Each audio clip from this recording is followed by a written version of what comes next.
À l'issue de notre dernière vidéo sur Olaf Scholz, on vous a demandé quel sujet vous aimeriez qu'on évoque et vous avez choisi à la majorité de parler du bilan de la catastrophe qui a eu lieu en Turquie et en Syrie. C'est donc cette vidéo dont on va traiter aujourd'hui. Alors déjà, on va rapidement revenir sur les faits, même si je pense que vous êtes déjà un peu au courant. Dans la nuit du 6 au 7 février, il y a eu deux tremblements de terre qui ont eu lieu à la frontière entre la Turquie et la Syrie. Ils ont eu lieu précisément à cet endroit-là que vous voyez sur l'écran et leur magnitude sur l'échelle de Richter était de 7,8. Mais 10 jours après ce drame, la question qui nous intéresse, c'est surtout le bilan humain et matériel de celui-ci.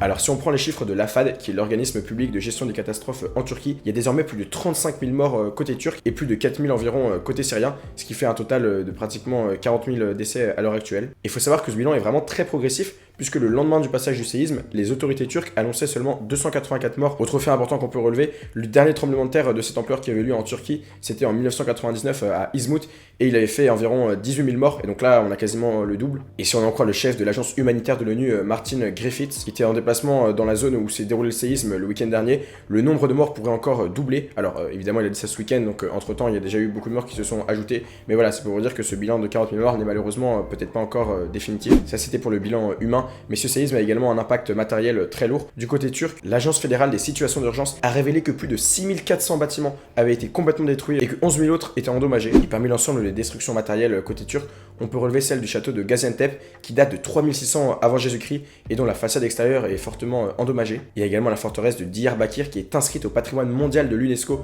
et qui là aussi a été endommagée. On peut aussi relever que l'aéroport d'Antioche en Turquie n'est plus utilisable faute justement de ce tremblement de terre. En ce qui concerne la Syrie, c'est Alep qui a été le plus touché et particulièrement les quartiers périphériques et populaires de la ville. Et d'après l'Organisation des Nations Unies, environ 5 millions de personnes en Syrie pourraient se retrouver sans logement suite au passage de ce séisme.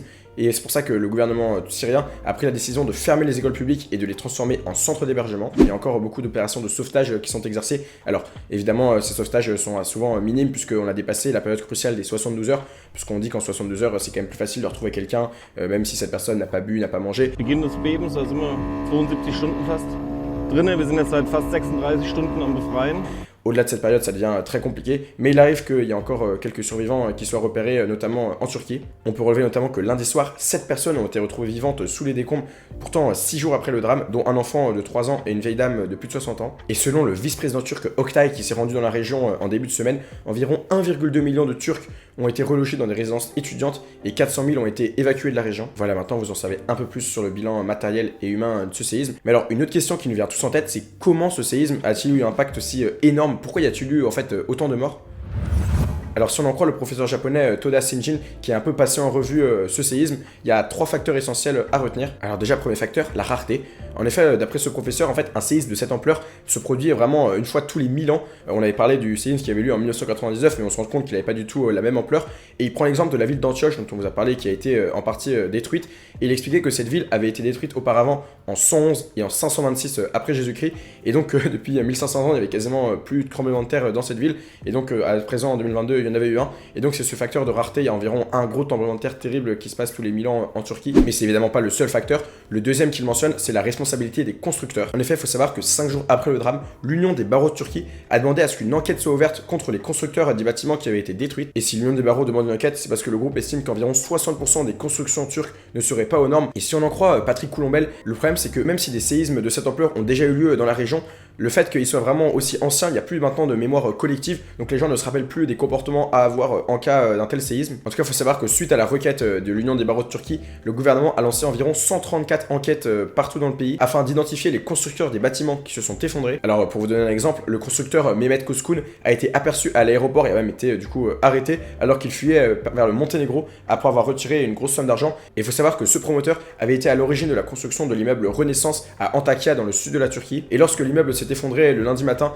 il a immédiatement cherché à prendre la fuite. Enfin, un troisième facteur mis en avant par le professeur, c'est celui de la construction urbaine. Il explique qu'en Turquie comme en Syrie, on a fait le choix de construire des immeubles très très hauts en hauteur plutôt que de faire de l'étalement urbain. Sauf qu'en fait, les immeubles hauts sont plus vulnérables au séisme et mathématiquement, leur bilan humain est toujours plus important. On vous a donc présenté les principales causes de séisme. Maintenant, la question qui se pose, c'est la réponse à cette catastrophe.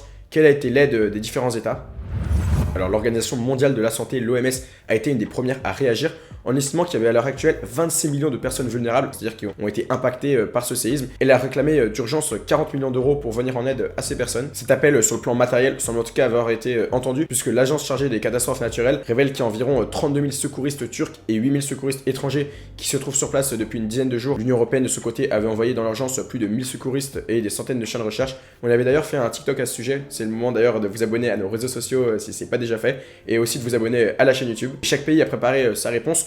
On peut notamment relever que la Suède, qui est pourtant en froid avec Ankara pour de nombreuses raisons, notamment liées à l'adhésion à l'OTAN, a tout de même envoyé une enveloppe de 650 000 $ à la Croix-Rouge pour que celle-ci exerce des actions en Turquie et en Syrie. La France, de son côté, a envoyé 139 secouristes de la sécurité civile en Turquie. Alors, on va pas vous faire la liste de ce que chaque pays a donné spécifiquement, mais on peut relever tout de même tous les pays qui ont donné. Il y a notamment l'Espagne, l'Italie, l'Allemagne, l'Irlande, mais également le Monténégro, l'Albanie, même l'Ukraine. Il y a aussi la Hongrie, la Belgique et la Russie qui a annoncé officiellement l'envoi de secouristes, notamment en Syrie. Au niveau mondial, les États-Unis ont déjà annoncé l'envoi de secouristes, tandis que la Chine a envoyé une enveloppe d'environ 6 millions de $. Le pays le plus généreux à l'heure actuelle, c'est les Émirats Arabes Unis, qui a annoncé l'envoi de 100 millions de $ à répartir équitablement entre la Turquie et la Syrie face à ce drame. Mais il faut savoir que cette aide, elle n'est pas sans causer quelques problèmes. En effet, l'ONG israélienne de secours United Hatzalah a annoncé l'arrêt de ses opérations en Turquie et en Syrie à la suite de, je cite, une menace sérieuse contre ses équipes sur place. Et c'est pas les seuls à avoir fait un tel choix, puisque une association allemande, mais également l'armée autrichienne, ont pris une décision similaire le lendemain. Elles ont toutes deux évoqué la situation sécuritaire sur place. Outre les nombreuses mesures d'aide, il y a beaucoup de réactions qui étaient attendues à la suite de ce drame. On peut noter celle du pape François dimanche dernier. Il mio pensiero va in questo momento alle popolazioni della Turchia e della Siria. Mais celui dont la réaction était le plus attendue, c'était évidemment le président turc Erdogan. Ce dernier a annoncé qu'une aide d'environ 500 € serait versée à chaque famille et que pour toutes les personnes qui avaient été victimes du séisme, des logements sociaux seraient construits. Lorsqu'il s'est rendu sur les lieux du drame, le chef de l'État en a profité pour critiquer tous ceux qui avaient dénoncé le fait qu'ils n'avaient pas envoyé de secouristes de manière immédiate sur place. En fait, ce qui s'est passé, c'est que quelques heures après le séisme, sur les réseaux sociaux et notamment sur Twitter, de nombreux Turcs se sont plaints de ne pas avoir vu de secouristes et de policiers sur place, et le président Erdogan a tenu à rectifier le tir. Hatay'ımızda asker, jandarma, polis toplamda 21.200. Autre réaction qui fait parler, c'est celle du principal opposant à Erdogan. Il faut savoir qu'il y a des élections turques qui se tiennent dans maintenant quelques mois et qui seront décisives puisque Erdogan est maintenant en poste depuis 20 ans. Et toujours est-il que son principal opposant a dénoncé dans une vidéo sur Twitter qu'Erdogan était le responsable de tous ces morts puisqu'il n'avait pas pu prévenir de cette catastrophe qui était pourtant d'après lui prévisible. Le président français Emmanuel Macron a tweeté dès le mardi matin suite au drame que la France se tenait prête à apporter une aide d'urgence aux populations, à voir ce qu'il en est concrètement dans les jours à venir. Et s'il fallait quand même donner une bonne nouvelle suite à ce drame, elle se trouve au niveau diplomatique. En effet, la Turquie et la Grèce ont mis leur rivalité historique de côté et le ministre des Affaires étrangères grec s'est rendu en Turquie la semaine dernière. On verra si ça réchauffera les relations entre la Grèce et la Turquie au niveau diplomatique. Voilà, en tout cas, c'est déjà la fin de cette vidéo. Lâchez un petit pouce bleu si elle vous a plu. On a essayé de faire le résumé le plus succinct possible. Et voilà, on se retrouve très vite pour une nouvelle vidéo.